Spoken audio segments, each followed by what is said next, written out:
kita akan berusaha untuk bisa berjihad dengan jihadu an-nafs, yaitu berjihad melawan jiwa, hawa nafsu yang sering menjatuhkan kita, mengalahkan kita sehingga kita terjerumus dalam berbagai macam kemaksiatan. Bahkan betapa banyak orang akhirnya menjadi tawanan hawa nafsunya. Dan jihadun nafs adalah jihad yang sangat mulia ya. Bahkan sebagian ulama ada yang menganggap dia lebih afdal daripada jihad bisinan, jihad dengan pedang, ditinjau dari mujahadatun nafs, berjihad melawan hawa nafsu terus-terusan ya. Dan yang dihadapi sangatlah banyak ya, karena kita tahu jiwa godaannya sangat banyak. Allah Subhanahu wa taala berfirman, "Waliman khafa maqama rabbih jannatan." Bagi seorang yang takut dengan keagungan Rabb-nya, dia akan mendapatkan 2 surga. Sebagian ulama menafsirkan itu seorang terbetik dalam hatinya ingin maksiat, kemudian dia ingat Allah, dia takut kepada Allah, maka dia meninggalkannya, maka dia akan mendapatkan 2 surga. Ya. Allah Subhanahu wa taala juga berfirman, "Amma man khafa maqama rabbih wa nahan nafsa 'anil hawa fa innal jannata hiyal ma'wa." Ya. Wa amma man khafa maqama rabbih, adapun orang yang takut dengan keagungan Rabb-nya, ada yang menafsirkan dia takut kalau harus berdiri di hadapan Allah mempertanggungjawabkan apa yang dia lakukan. Khafa maqama rabbih wa nahan nafsa 'anil hawa, kemudian dia mencegah dirinya dari mengikuti hawa nafsunya. Fa innal jannata hiyal ma'wa, maka sungguhnya surga adalah tempat kembalinya. Kita hidup terutama di zaman yang sarana untuk memuaskan hawa nafsu terbuka lebar. Dengan adanya medsos, internet, semua jenis maksiat bisa dilakukan. Ya, semua penyimpangan bisa dilakukan. Syahwat mata, syahwat telinga, syahwat hati, ya, syahwat kemaluan, semua bisa dilakukan. Di zaman sekarang begitu mudah syahwat-syahwat dilakukan. Oleh karenanya mujahadatun nafs, perjuangan melawan hawa nafsu di zaman sekarang semakin berat. Oleh karenanya pada kesempatan kali ini kita akan menyampaikan tentang hal-hal yang membantu kita untuk berusaha melawan hawa nafsu. Saya rasa tidak ada di antara kita yang selamat dari namanya maksiat. Kita semua pernah terjerumus atau sedang terjerumus ya dalam kemaksiatan. Cuma ada yang sedikit, ada yang banyak, ada yang jatuh bangun, ada yang meninggalkan, ada yang masih bergelimang. Maka mudah-mudahan pengajian kita malam ini ya membantu kita untuk tegar dan bangkit melawan hawa nafsu. Karena siapa yang berjuang melawan hawa nafsunya, maka dia akan mendapatkan kenikmatan yang luar biasa. Ibnu Qayyim dalam perkataannya indah, dia berkata ya, mujahadatun nafs tuqimul abda fi maqami man law aqsama 'ala Allah la abarrahu. Berjuang melawan hawa nafsu menjadikan seorang hamba pada kedudukan seseorang yang jika dia bersumpah dengan nama Allah, pasti Allah akan mengabulkan sumpahnya. Fayaqdi lahu minal hawaiji adha'afa ma fatahu min hawahu. Kata Ibnu Qayyim, kalau dia melawan hawa nafsunya memang berat, maka Allah akan muliakan dia. Seandainya dia berdoa akan dikabulkan oleh Allah Subhanahu wa taala. Kalau dia bersumpah tentang suatu maka akan terjadi atas nama Allah Subhanahu wa taala, dan Allah akan memberikan kepada dia ya memenuhi kebutuhannya berlipat-lipat ganda dari hawa nafsu yang luput darinya. Hawa nafsu luput darinya. Antum sekarang misalnya seorang dia buka internet, kemudian ada film, hawa nafsunya pengen nonton, apalagi film baru, iklannya sudah di mana-mana. Pengen nonton. Hawa nafsu ini maksiat kan? Ada cewek di situ terbuka aurat. Kemudian dia tutup, dia lawan. Suatu saat cepat atau lambat Allah akan berikan dia banyak kenikmatan. Ad'af ma fatahu min hawahu. Berlipat-lipat dari kesenangan yang mungkin didapatkan sebentar tersebut. Ya. Dan ini perkataan indah memotivasi kita untuk meninggalkan maksiat. Karena di balik kita berjuang melawan hawa nafsu, meninggalkan maksiat, Allah akan ganti dengan yang lebih baik, yang lebih indah, yang lebih menyenangkan. Baik, maka pada kesempatan kali ini kita akan membahas tentang dampak-dampak maksiat, dan buku yang terbaik membahas tentang hal ini adalah buku Al-Jawabul Kafi atau Ad-Da' wad-Dawa karya Imam Ibnu Qayyim rahimahullahu taala. Beliau menyebutkan puluhan dampak dari berbuat maksiat, ya. Bahkan kalau kita baca satu demi satu, mungkin sampai subuh kajian belum selesai. Tapi karena saya kasihan pada antum, ya. Saya kasihan sama brothers sekalian. Sama saya juga, saya mau pulang, ya. Jadi kita enggak sampaikan semuanya. Saya rasa saya memilih sebagian dampak-dampak maksiat tersebut yang mungkin saya atau sebagian kita pernah mengalaminya, karena kita semua pernah bermaksiat. Kita semua pernah bermaksiat. Tapi Allah dengan kasih sayangnya, dengan rahmatnya menyelamatkan kita. Ya, dengan kasih sayangnya, rahmatnya menyelamatkan kita dari kubangan maksiat tersebut. Tapi di antara dampak maksiat yang Ibnu Qayyim sebutkan adalah maksiat menjadikan hati seorang, pada hatinya ada wahsyah, yaitu keterasingan, kesenjangan antara dia dengan Allah, bainahu wa baina rabbih. Dan dia merasa jauh dari Allah Subhanahu wa taala. Ini adalah suatu penderitaan tersendiri ketika seorang merasa jauh dari Rabb-nya. Sehingga dia mau ke masjid, enak, dia membaca Quran rasanya berat. Kenapa? Dia merasa jauh dari Allah Subhanahu wa taala. Orang yang seperti ini, yang jauh dari Tuhannya, dia pasti menderita. Dia pasti menderita. Taruhlah dia mendapatkan nikmat sebanyak apapun, sementara hatinya jauh dari Allah, nikmat-nikmat tersebut tidak akan bisa menggantikan kenikmatan kedekatan seorang dengan Allah Subhanahu wa taala. Kita lihat betapa banyak orang yang mungkin secara nikmat duniawi luar biasa, ketenaran dia punya, uang dia punya, wanita dia punya, mungkin jabatan dia punya, harta dia punya, tapi hidupnya sengsara. Sehingga di akhirnya harus narkoba, dia harus minum khamar. Kenapa? Karena ada suatu kepenatan hidup, kesengsaraan yang ingin dia lepaskan. Maka dia cari jalan-jalan kebahagiaan yang tidak benar, ya. Sementara kita dapati seorang mungkin tidak punya apa-apa, harta tidak punya, rumah tidak punya, istri tidak punya alias jomblo. Tapi subhanallah dia bahagia, dia bisa tersenyum, dia bisa tenang, dia bisa tentram, ya.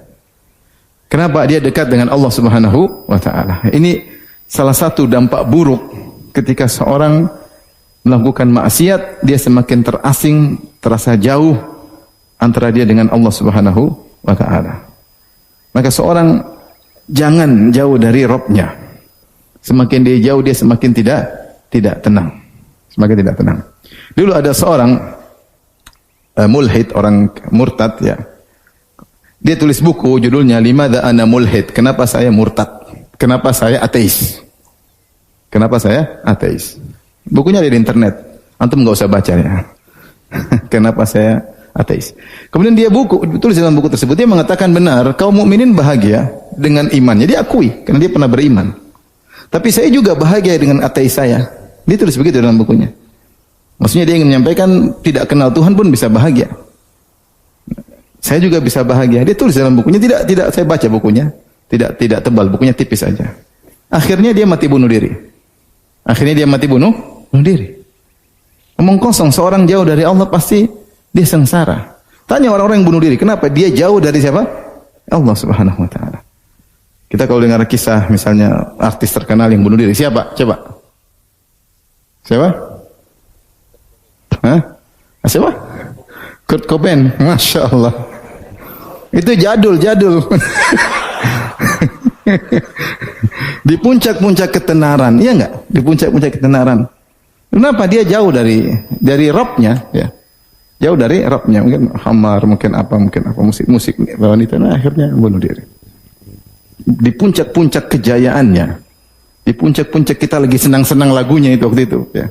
Kemudian dia bunuh diri. Penonton kecewa, ya. Tapi maksud saya, ini hal yang harus kita renungkan. Kapan kita bermaksiat, kita terasing dari Allah Subhanahu wa taala. Itu tidak bisa dihindari. Makanya Ibnu Qayyim rahimahullah di dalam kitabnya Jawabul Kafi dia berkata, Fayambagi an yu'lam anna dzunuba, ya. Ketahuilah bahwasanya, hendaknya yang perlu diketahui bahwasanya dosa-dosa itu laha adrar, pasti ada mudaratnya, walabut, dan pasti cepat atau lambat. Setiap maksiat yang kita lakukan itu pasti ada mudaratnya, pasti ada dampaknya. Enggak mungkin enggak. Bahkan saya bilang kita mandang cewek yang tidak halal kita lihat, meskipun 1 menit, jangan 1 menit, setengah menit, pasti ada dampaknya. Antum nonton film Korea, antunna nonton film Korea, perempuannya jilbab semua enggak? Salafi enggak jilbab? Terus itu yang main film ikhwan. Terus kita laki-laki nonton, perempuan nonton. Semakin lama antum menonton, dampaknya pasti ada. Meskipun nonton sedikit pasti ada dampaknya. Pasti, kata Ibnu Qayyim rahimahullah ta'ala. Cepat atau lambat, pasti ada dampaknya. Di antara dampak maksiat adalah kita merasa terasing dari Allah Subhanahu wa taala. Coba kita ingat masa-masa lalu, mungkin kita pernah bermaksiat, kita merasa kering hati, merasa tidak tenteram, merasa gelisah. Kalau kita merasa gelisah, itu berarti hati kita masih hidup meskipun sakit. Tapi kalau sudah tidak rasa, tidak punya rasa, itu sudah mati. Mati rasa, mau maksiat, mau apa, mati rasa, itu bahaya. Itu bahaya. Tapi kalau orang hatinya masih hidup tetapi sakit, dia pasti merasakan tersebut, bahwasanya dia merasa keterasingan, dia merasa jauh dari Allah Subhanahu wa taala. Taib. Ini dampak pertama. Dampak berikutnya, akibat dari merasa terasing dari Allah, seorang susah untuk husnudzan kepada Allah. Ibnu Qayyim sebutkan juga, di antara dampak maksiat, susah untuk berhusnudzan kepada Allah. Makanya dalam hadis qudsi, Allah berfirman, "Ana inda dhanni 'abdi bi, falyadhunna 'abdi ma syaa." Falyadhunna 'abdi bi ma syaa. Sungguhnya aku berdasarkan persangkaan hambaku, dan hendaknya hambaku berprasangka yang dia sukai tentang diriku. In dhanna khairan falahu, kalau dia berbaik sangka dia akan dapat kebaikan. Wa in dhanna syarran, kalau dia berprasangka buruk kepada Allah dia akan dapat apa? Keburukan, kata Allah, terserah. Tetapi masalah prasangka tidak bisa kita atur. Orang kalau dekat dengan Allah, istilahnya dia ikut aturan SOP, dia jalankan, dia pagi ini sholat subuh, kemudian dia sholat duha, kemudian dia beribadah, kalau dia bermaksiat dia beristighfar kepada Allah, dia bisa husnudzan kepada Allah. Dia bisa husnudzan. Ketika terkena musibah dia husnudzan, ini pasti ada hikmahnya. Tapi ketika dia bermaksiat, maka dia susah untuk husnudzan. Bawaannya suudzon melulu. Ini Allah mau siksa saya apa lagi? Ini Allah mau apa ini? Mau apa lagi? Itu bawaannya suudzon terus. Dan di antara amal yang buruk adalah amal berprasangka buruk kepada Allah. Ya. Adh-dhannina billahi dhanna saw. Allah mencela orang-orang musyrikin, orang munafikin yang mereka kerjaannya berprasangka buruk kepada Allah Subhanahu wa taala. Dan ibadah yang agung adalah husnudzan kepada Allah. Sangat baik. Allah Maha Penyayang. Allah yang menciptakan saya. Saya adalah hasil kreasi Allah Subhanahu wa taala. Benar saya di perut ibu saya, tapi numpang. Yang ciptakan, yang bikin wajah saya, yang bikin tubuh saya, yang kasih rezeki saya siapa? Allah. Jadi saya hasil kreasi Allah, dan secara umum seorang menyukai hasil kreasinya kalau manusia. Ya, Allah lebih, wallahil mathalul a'la, Allah lebih utama. Makanya kata Nabi, Allah lebih sayang kepada hambanya daripada seorang ibu kepada anaknya. Dan itu sangat logis. Tetapi bagaimana kita bisa husnudzan seperti ini? Ketika kita berusaha dekat dengan Allah. Tapi kalau kita maksiat, susah. Dapat bencana, kenapa Allah ginikan saya? Terucap sebagian orang. Kenapa? Apa salah saya? Salahmu banyak enggak? Paham? Siapa bisa husnudzan seperti Nabi Yusuf? Diuji bertahun-tahun, belasan tahun. Ujian yang silih berganti, tidak berhenti. Siapa yang bisa kuat kalau tidak bertakwa? Yusuf alaihissalam dimusuhi oleh kakak-kakaknya. Kemudian dipisahkan dari ayah ibunya. Dilempar, dibuka bajunya, lempar dalam sumur. Dijual jadi budak. Kemudian kerja. Dituduh berzina, dipenjara. Ini bertahun-tahun. Ada yang bilang 15 tahun, ada yang bilang 40 tahun. Kapan Yusuf ketemu lagi dengan ayahnya Yakub alaihi wassalam, ada yang bilang belasan tahun, ada yang bilang 40 tahun. Tetapi semua itu dia husnudzan kepada Allah Subhanahu wa taala. Kita baru diuji mungkin baru sebulan sudah susah husnudzan. Suudzon bawaannya, aduh, ini mau apa lagi nih? Allah mau apa lagi nih? Sampai ada orang yang berdoa, suudzon dia. Udah doa-doa enggak dikabulin, capek berdoa. Ada orang seperti itu. Subhanallah. Maka orang kalau jauh dari Allah, dia susah husnudzan kepada Allah. Dan di antara ibadah agung adalah husnudzan kepada Allah. Makanya Qul huwar rahmanu amanna bihi wa alaihi tawakkalna. Katakanlah dialah Ar-Rahman yang Maha Penyayang. Ya. Alaihi tawakkalna. Ya. Maka kami bertawakal kepadanya, ya. Siapa yang paling berhak untuk kita bersandar menyerahkan urusan kepadanya adalah yang Maha Penyayang. Saya kasih gambaran kalau ada teman kita 5. Semua sayang tapi ada satu yang paling sayang, yang paling ngerti kita, yang paling tahu kita, yang paling perhatian sama kita. Kira-kira kita curhat sama siapa? Yang paling sayang, ya enggak? Bagaimana dengan Allah Arhamur Rahimin, yang Maha Penyayang? Kita husnudzon karena Allah sayang sama kita, kita serahkan urusan. Ini pasti ada hikmah di balik ini. Ya. Makanya Ayub berkata, wa Ayyuba idz nada rabbahu anni massani ad-dhurr wa anta arhamur rahimin. Selesai. Ketika Nabi Ayub sakit, mungkin ada yang bilang sampai 7 tahun, sakit dengan sakit parah. Dia cuma berkata, anni massani ad-dhurr. Ya Allah, aku ditimpa dengan penderitaan, wa anta arhamur rahimin. Dan engkau adalah zat yang paling penyayang. Selesai. Konsekuensi dari Allah yang Maha Penyayang pasti perhatian terhadap saya. Gambarnya demikian. Tapi itu enggak mungkin kita bisa begitu, kecuali kalau kita dekat dengan Allah. Kalau kita maksiat mau husnudzon, coba misalnya seorang subuh enggak sholat, pagi minum khamr, datang polisi, kira-kira dia suudzon, husnudzon atau suudzon? Mampus saya, ini suudzon. Ada satu kejadian pasti suudzon, enggak bisa dia husnudzon. Insya Allah ada hikmah di balik ini. Hikmah apa? Dia dari pagi maksiat. Jadi masalah husnudzon ini tidak bisa dibuat-buat. Jadi orang yang maksiat susah untuk husnudzon kepada Allah Subhanahu wa taala. Baik, berikut yang keberapa sekarang? Yang ketiga. Di antara dampak maksiat, dan ini dampak yang tragis kalau menurut saya, dicabut kenikmatan. Saya kasih gambar, saya sering kasih contoh hal ini. Seorang yang sudah menikah, ini tidak bisa dipahami oleh jomblo dan jomblowati, ya. Tapi saya kasih tahu aja sebagai bekal, ya. Seorang sudah menikah, dia punya istri. Seandainya dia selalu tundukkan pandangan, insya Allah dia menikmati kehidupan rumah tangga dengan istrinya. Dia nyaman lihat istrinya, dia nyaman ngobrol sama istrinya. Dan Allah beri kebahagiaan. Mungkin istrinya nggak cantik-cantik banget, ya. Cantik tapi tidak cantik-cantik banget.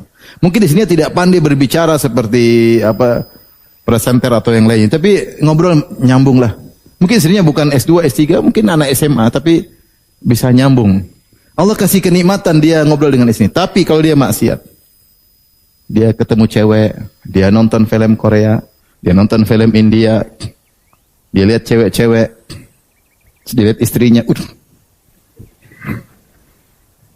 Allah cabut kenikmatan. Tidak ada lagi lezat sama istrinya.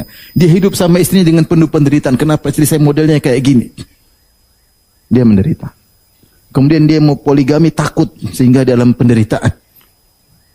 Dia mau kawin lagi juga nggak berani. Lihat cewek cuma ngiler aja, nggak bisa dicium. Menderita nggak? Menderita.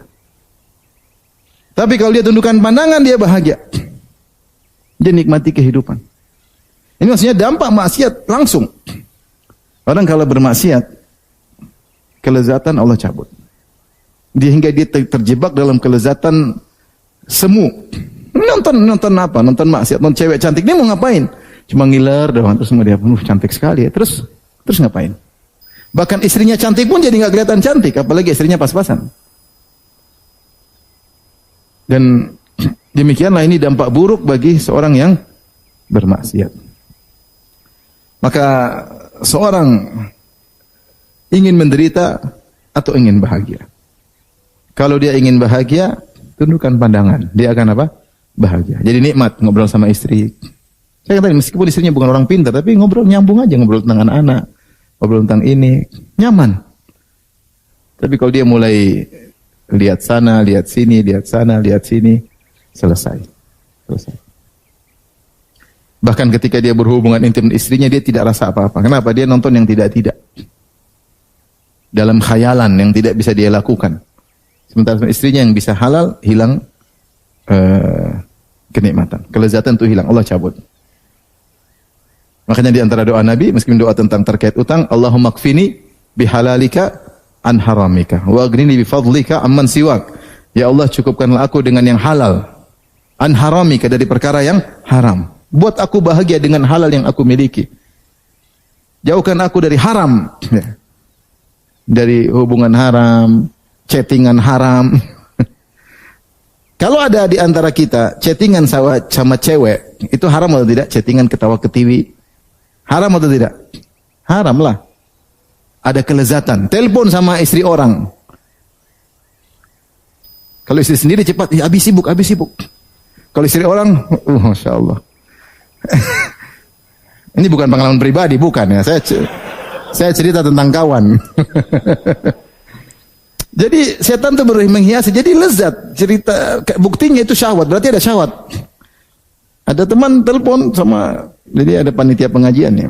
Telepon depan saya, telepon Ahwat.